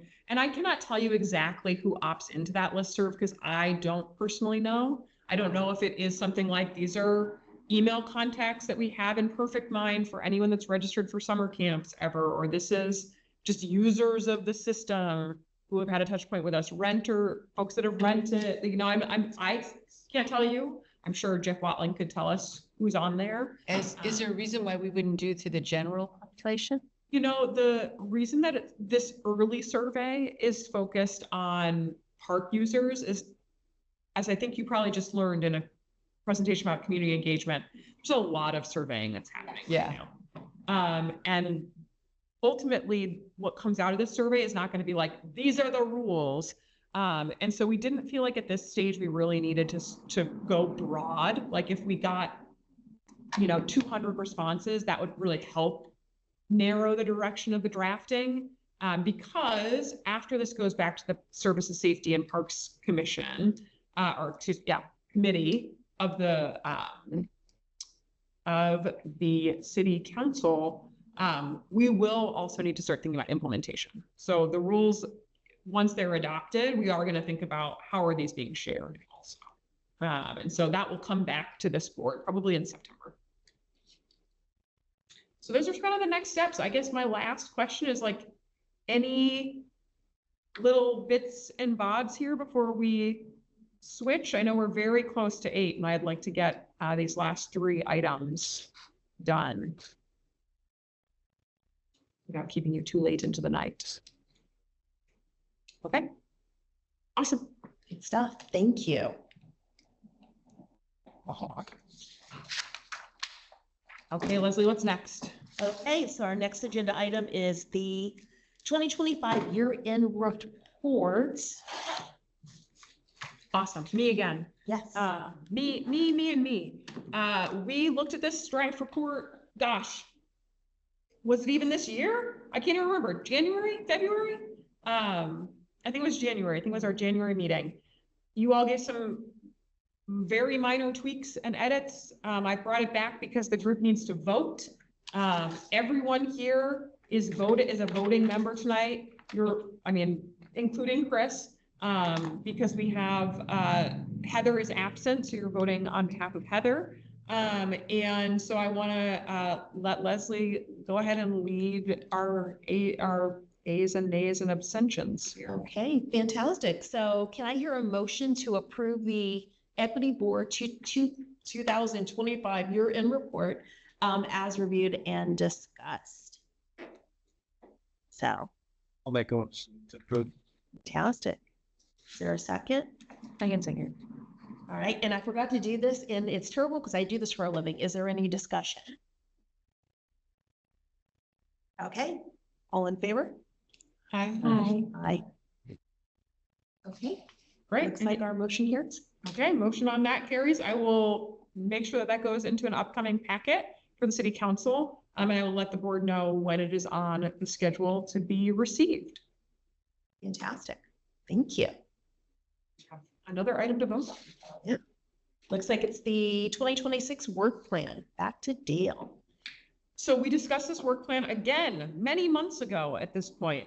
One of the discussion points that I wanted to return to, because it did not get added to the work plan, was a discussion of this group was interested in having the equity board provide feedback to the mayor and council about the council vacancy process. I brought that item to the mayor for consideration, and he said, I understand there needs to be feedback on this. I'm not interested right now in having the equity board give feedback on this particular item. There's other work that I want the board to focus on. Specifically, this group has been really focused on a revision of the equity framework. The subcommittee is making moves, but that's not gotten over the finish line yet, and is pretty important work for our internal staff's ongoing work.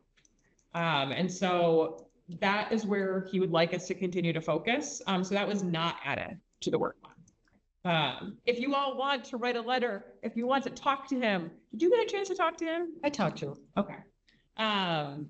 You are all more than welcome as individual community members to do so.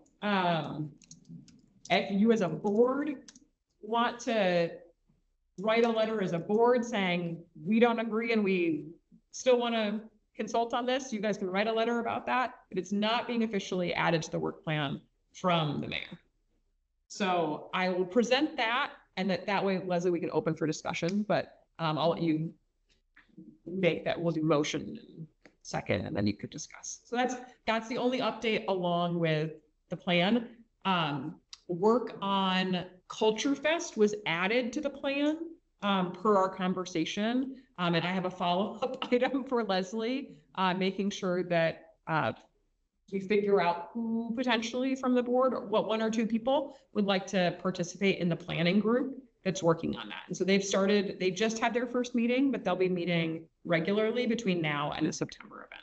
So they were very excited to have someone from the equity board participate. So Okay, good stuff.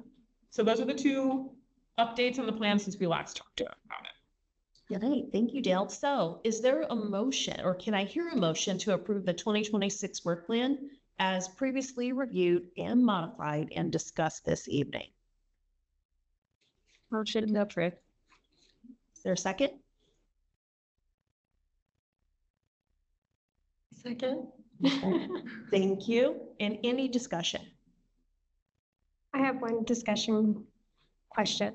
So, I was looking at the minutes from February, maybe, yeah. And so just the notes from our previous conversation. And so that second item, so the vacancy appointment process, and then it said the city's approach to communication over social media. Did that translate into the Culture Fest work item? It did not. And mostly it was, I brought it up and it was like, I really would like us to focus on. So it just was like, where is it going to fit in here? I think my idea is similar to what we just engaged in, which is I would like, as we talk about individual items that this group is consulting on, to give feedback on communication and engagement. So social media is going to have to be part of this parks rules rollout. That's kind of where things are. Okay, that's helpful. I just wanted to know where that landed. Okay. Okay, hearing discussion, let's vote. So I had a discussion on it, and that is that I do think that there are equity issues with the way that we are appointing within the city council, and that I think that it's timelines, it's how we do it, it's whether we video it, there's a whole bunch. I am hoping, as Preeti and I briefly talked about, that it is somehow we put these things within the equity framework, right? That this would be the type of thing would benefit from it. So maybe that's the future plan. And thank you, Andy. I have a discussion off that too, because I did put my name in for number 3 position. I asked if there were guidelines. There were no guidelines. I feel that like the work is important, but to have no guidelines for what success looks like, which is a continuous conversation from the January issue, which is the timeline. I saw that they extended it. It wasn't brief, but there's no way to determine what does success look like for somebody, for a candidate. Also executive session, what if the qualifications to go into the session with 0 input and no feedback, about like, I think 50 or 60% of the folks that applied in January were there again. And I watched their video, and to me, it demonstrated that there was no feedback. And so the candidates kind of had a similar focus point.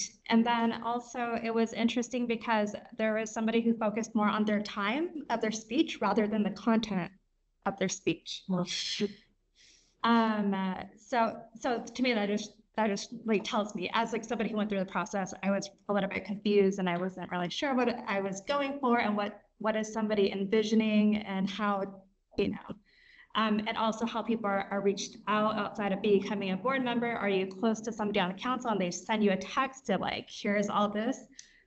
There was one opportunity for the open house, but not everybody's gonna go and make it on a Saturday at 11 a.m. So those are some things that I definitely think that it's work that does need to be reviewed. And if it can't make it on the 2026 work plan, it still needs to be on eventually. I think it's critical, and there is still a lack of representation in terms of when you talk about equity, when you talk about the work that we do. I just don't feel like it's a focus, and it was important enough to make it through. And the other piece was there was a group of 8 people who applied, and only 2 people moved forward, which is, I don't know the assessment. I don't know, like, there's no ballpark into how did you choose this, except for like the story was compelling. Yep.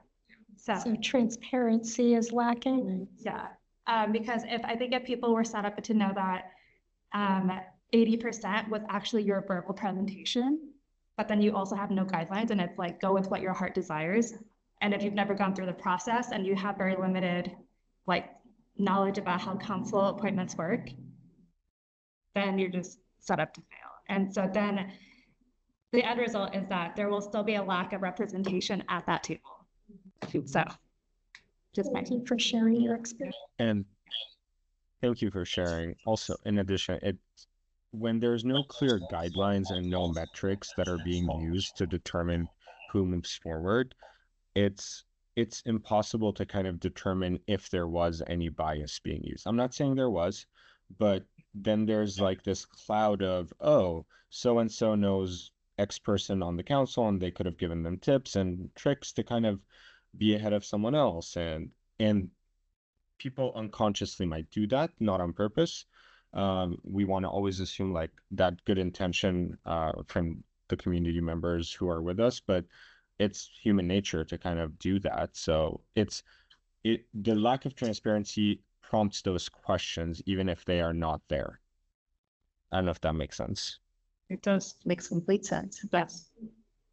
I agree 100%. Just adding to the discussion, I see possibly 2 paths here. I think Juan is absolutely correct that maybe this is a future work plan item, which is focusing an equity lens on the appointment process and what that looks like with clear metrics and a process so someone can understand what it does look like to be successful as a candidate and exactly what that looks like. I think that given that the city, I'm sure in good faith, wants to have the appearance of openness, of transparency, and of inclusiveness in this process, would be very open by the sheer fact that the equity board exists for kind of a focus on this particular issue. I did have issues that I've shared with many members and also Dale on this board with respect to how the first appointment was handled. And I don't believe that there was intention. I always assume good faith, because if I can't start from there, then I don't think I can really have a trusting conversation with people that need to be engaged. So I think there was a second opportunity with this second appointment to kind of make right what was not entirely clear. And there was a missed opportunity there. So I think we as equity board members are very well positioned to bring this conversation to the fore, because I think it's necessary to remove any possibility or any cloud of lack of transparency and lack of inclusiveness in the individuals that are essentially, they're representing us as members of this city.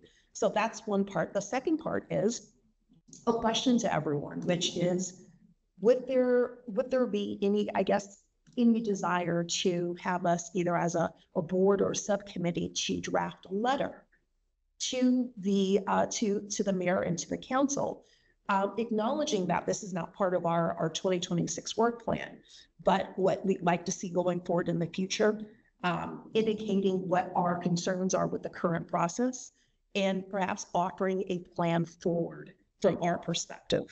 So I think that's a talking statement and a question, which is, what do you all think in terms of us as a board or as a subcommittee of a board, I vote for board, of writing a letter kind of with that framework? I think that's a great idea. I think it's important because as this year, there was 2 turnover positions. And so, you know, as much as you want things to be long-term, and I know general elections are coming up too, but like we should be prepared for any time someone leaves a vacancy like midterm, on how that works. The other barriers were finding the link. I had to go search through my emails instead of going onto the council website and have that and be like, where do I apply? Secondly, I don't think a lot of people are set up for success in a way knowing that I do understand that city government, everything is public disclosure, like, and in public.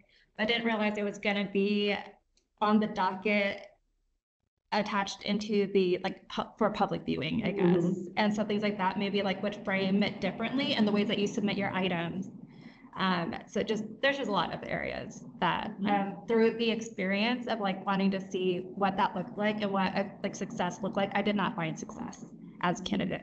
So I think that would be a great idea. I'm on board to answer your question very long answer. I'm in support as well for all the reasons stated, and in full agreement with Kwan, who brings a very clear perspective and as someone that was interested in the process and found it wanting for some troublesome issues to be considered in terms of equity that can be brought to this process.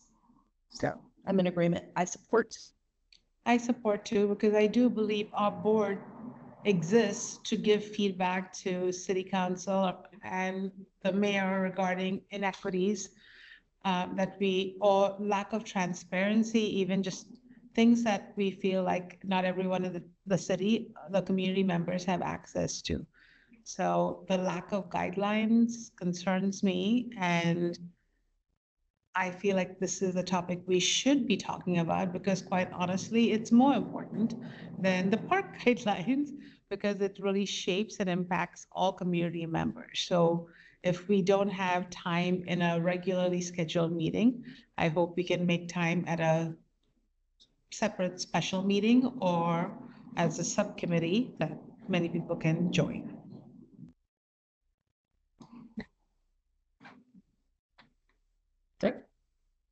Okay, so are we able to? Well, it brings us to the next topic, which is around subcommittee work. Right, because we haven't voted, so we have a live motion that's been discussed, which we can't add to this meeting because it's a special meeting. Okay. So what I'm gonna propose is that we make it an agenda item at our May meeting to write for the letter to be written. Okay. Because we can't add a new. Open records. Got it. Open meeting rather. Okay. But I will add it to our May agenda for a letter to be written. But isn't it a part of the 2026 work plan? No. No, we weren't. Well, it was. But they took. But this action, so the 2020 work plan, there's an action to approve or not approve the work, which is separate from this newly proposed action. Yeah. And we can't add that action because this is a not regular. Okay, so we should not approve the work plan. You could all vote to not approve the work. But just to make sure I'm following what you mentioned at the very beginning of the conversation, or rather at one point of your conversation with Mayor Mullet, he declined to have the equity board add this item to the 2026 work plan. Yep. So if we were to vote on the work plan as submitted this evening, we'd be able to wrap up that piece of work and then have an agenda item in May to talk specifically about the drafting of the letter from what I'm getting from the full equity board. And I foresee hopefully within that conversation, the recommendation, the suggestion, whatever you may want to call it, that this item be added to the 2026 work plan. Because we're giving the support for it being added to our work plan. And let's be very clear. The work plan changes all the time. Things get added to it. I think you could vote and say, we don't accept the work plan. That's totally an action. It will eventually, it'll keep coming back until it gets approved at some point. You also can vote to approve it, and then also you can spend an agenda item next meeting drafting a letter saying that you heard loud and clear that this wasn't getting added, and you still think that this is a problematic process. So I'm trying to sort through.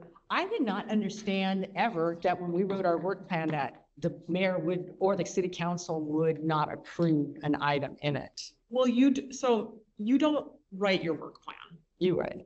The plan comes from the city council right. and the mayor. That's the way this works. It's not actually like the board proposes we do this. It's the mayor says, this is what I want you to give me input on this year. And so it is a little bit of a going through the administrative motion of like, this is what you're going to work on. Is there anything else you want to add? And that gets proposed back to the mayor, and then the mayor can say yes or no. Because you are an advisory board to the mayor and city council.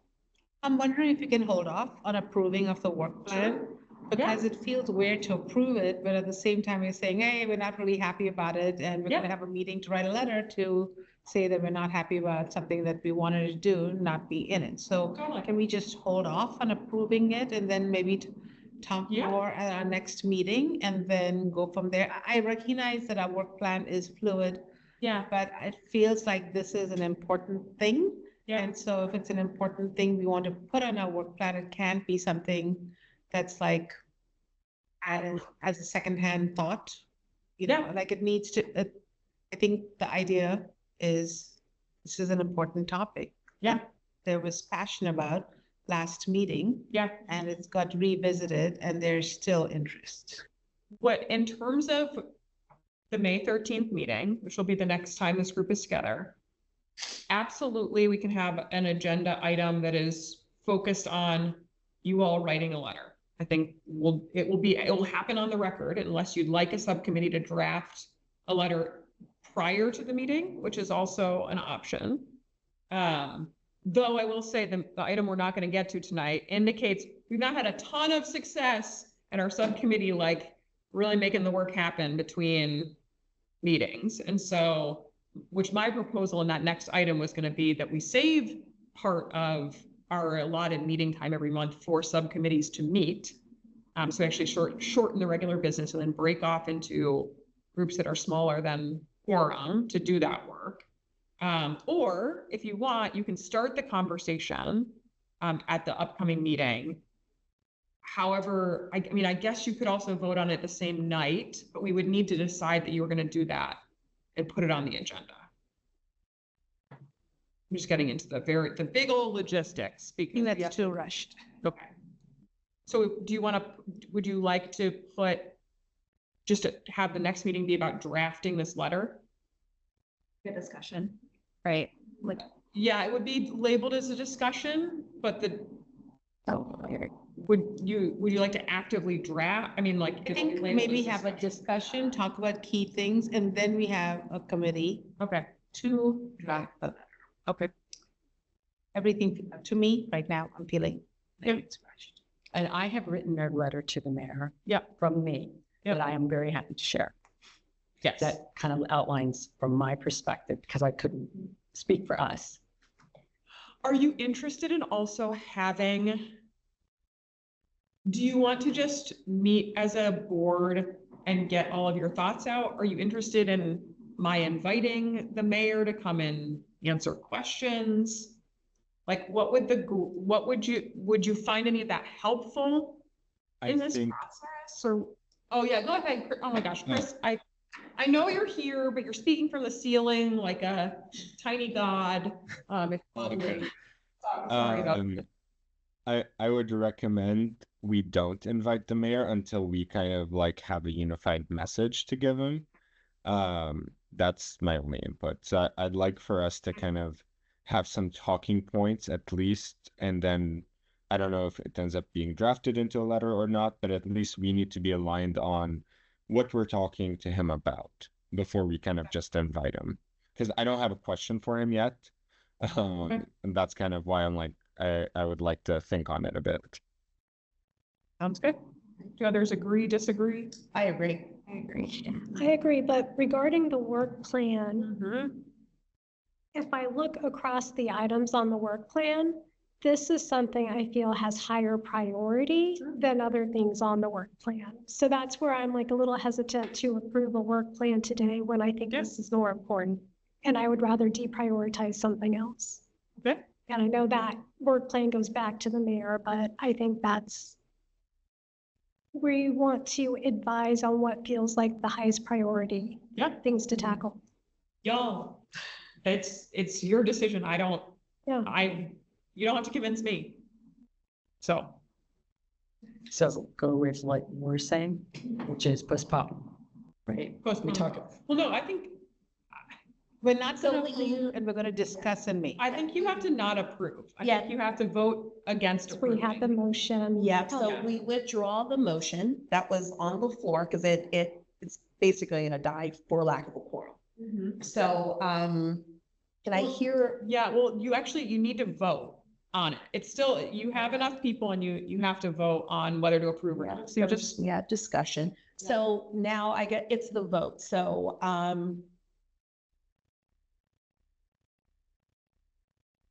what's the phrasing? I'm losing the phrasing. well, it's all in favor of approving. thank you. That's what I was losing. Sorry, it's getting late.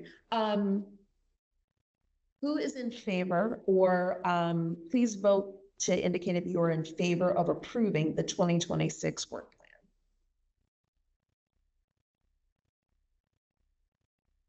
plan. Okay.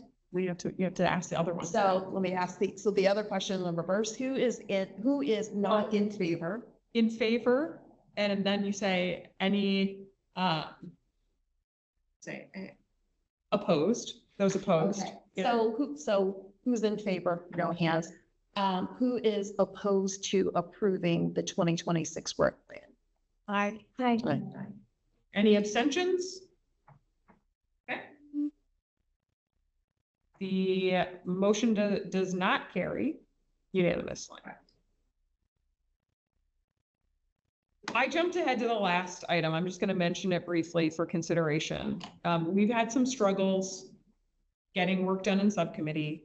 I am proposing that moving forward, if we do move things to subcommittee, if there is ongoing subcommittee work, we actually carve out a portion of that. We shorten the meeting so that subcommittee can meet during our allotted board time.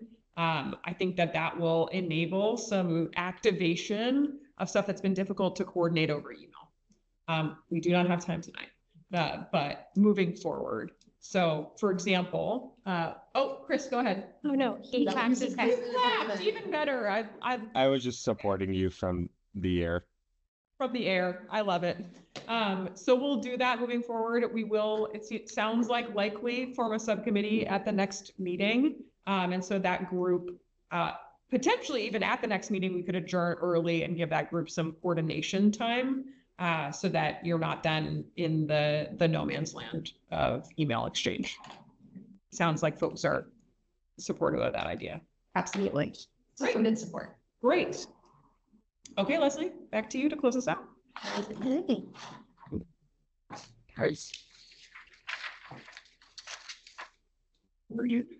All right, no more agenda items, absolutely, Gail. So with that being said, no closing comments or questions other than thank you all for your hard and thoughtful work. I think that we're going to do some really good work on our May agenda item in regards to our future engagement with the mayor on the appointment process. I agree 100% with all of the sentiments tonight in terms of prioritizing this as an item that is very equity focused, and that's the work we do.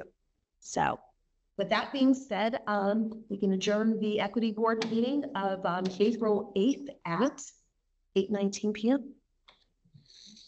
Thank you. Thank you.